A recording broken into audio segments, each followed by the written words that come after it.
Mabuhay ulit, kasama natin si Sir Monsod Cadalso. Ah, Isa siya sa lalaban sa main event ng Juego Todo sa Blaze Championship 8. So, una sir, konting tanong lang tungkol sa background mo. Saan po pinanganak si Monsod at ilang taon na siya? Pinanganak po ako sa Bae City, Negros Oriental. I was born on August 24, 1992 and I'm 33 years old now. Paano kayo napunta ng Metro Manila at paano na-introduce sa iyo ang Juego Todo? Dahilan kung bakit ako napunta dito sa Manila, actually sa Pampanga.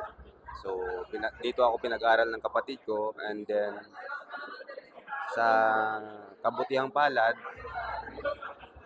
nag-aaral ako at nagma-martial art.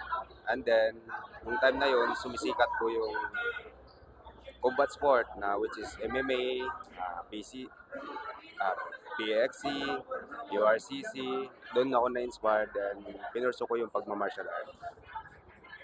Bukod sa martial arts, ano pa ang pinagkakaabalahan ni Monsod? Bukod sa pag-martial art, active din akong referee and judge sa National MMA, Mixed Martial Art Federation ng Pilipinas, and referee and judge din ako ng National Kickboxing ng Pilipinas. So, habang nag-martial art, nagre-referee, naghanap buhay, nagtuturo din. Okay, ngayon Sir Monsod, pwede mo bang ipaliwanag sa amin itong mga gear ng Juego Todo? Unahin po natin ito. Okay, so meron tayong headgear na which is ginagamit natin, exclusive lang ito sa Juego Todo para na sa ganon hindi mapahamak yung mga athletes o kaya fighters. Kasi pag tinamaan sa ulo ang isang athletes, medyo delikado. Kaya itong headgear, yan ang tumutulong para maprotektahan yung mga athletes. Ito bang gloves ng Juego Todo? May kaibahan ba siya sa gloves ng MMA?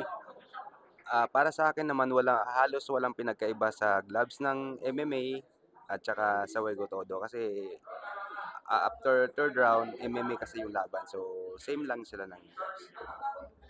Okay. Ito namang sticks ba? Sticks ang tawag. Ano ang kaibahan niya sa sticks ng arnis?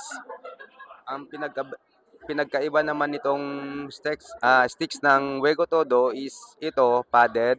Then, yung iba, tinatawag nating live stick na which is wala siyang foam. Ginagamit lamang ito para sa mga amateur. Okay, so pagdating ng pro sa Juego Todo, live stick talaga ang ginagamit. So, medyo masaya. Masaya pag live stick na. Okay, yun lamang. And lastly, ano pong tawag dito at bakit siya kailangan? Okay, so ito namang body armor, ginagamit sa Juego Todo para maprotektahan yung ribs ng fighters. Halimbawa, kasi sa Juego Todo mayroong sipa. Okay, so may mga push kick, roundhouse. So, kailangan protektahan yung baka madamage yung mga buto natin.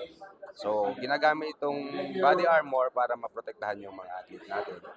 Kasi medyo bukod sa palo, dagdag protection din ito sa palo. Alright, maraming salamat sa pagpapaliwanag sa mga gear ng Juego Todo. Ngayon, Sir Monsod, pwede mo bang imbitahan ang mga manonood para manood sa laban mo sa linggo at ano ang mensahe mo sa mga kalaban mo na si Marwin?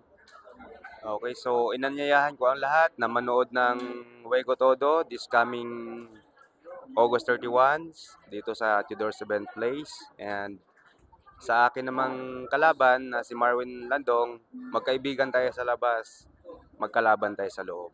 So, good luck sa ating dalawa. Yun lamang ang masasabi.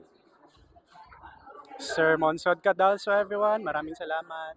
Good luck. Thank you.